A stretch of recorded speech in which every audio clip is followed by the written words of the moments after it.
Ofisi ya Waziri Mkuu, Sera, Bunge na Wenye Ulemavu, Dr. Jimmy James Yonazi ameongoza timu ya makatibu wakuu kutoka wizara mbalimbali za Jamhuri ya Muungano wa Tanzania kukagua maendeleo ya mradi wa mabasi yaendayo haraka BRT pamoja na kukagua mabasi mapya 100 yaliyoingizwa na kampuni ya UDART inayotoa huduma katika mradi wa BRT awamu ya kwanza.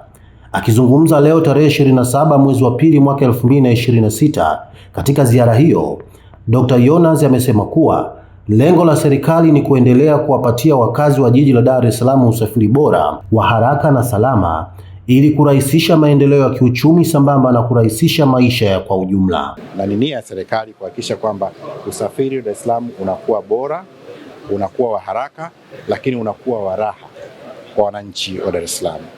Na hiyo ndio mkakati wa serikali ambao umefanya. Tayari kampuni zimeshaleta mabasi. Moffat wameleta mabasi 200 yako hapa, lakini mabasi vile ya UDART 100 tayari yapo nchini, na mabasi mengine ya kampuni nyingine Transda yako njiani kuja Dar es Salaam. Lakini vile vile tumewekeza katika mifumo ya tehama kwamba mwananchi atakuwa anaweza kufika na kadi yake katika geti la kuingia katika kituo, au wakati wa kutoka anabandika kadi yake, na hivyo tayari anakuwa ameshalipia nauli ya kuingia katika basi.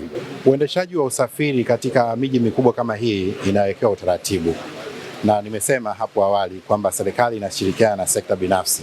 Sekta binafsi ni pamoja na hata hawa ambao wanamiliki daladala. Kwa hiyo watapangia utaratibu mzuri tu wa namna ambavyo watashiriki katika kuhakikisha kwamba usafiri wa Dar es Salaam unakuwa mzuri.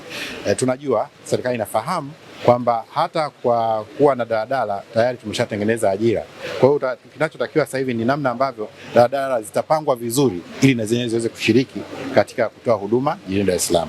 Kwa upande wake, mtendaji mkuu wa wakala wa mabasi yaendayo haraka Bwana Saidi Tunda ameeleza kuwa hivi karibuni wanatarajia kupokea mabasi mapya ya kampuni ya Emirates. Pindi mabasi hayo yatakapokuja, wanatarajia kutoa huduma kwenye mradi wa DART awamu ya kwanza, huku mtoa huduma wa hivi sasa katika njia hiyo kampuni ya UDART itahamia katika mradi wa awamu ya 3 inayoelekea Gongo la Mboto.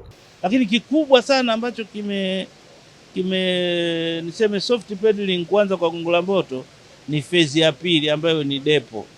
Depo kwa kweli ndo roho ya hii. Bila depo kwa kweli mabasi yatachukua muda mfupi, yatachakaa huduma, maka yatakiwa yatoke nje ya mfumo kwenda kutia labda gesi ama fuel, kusafishwa, kuwa inspected and so on.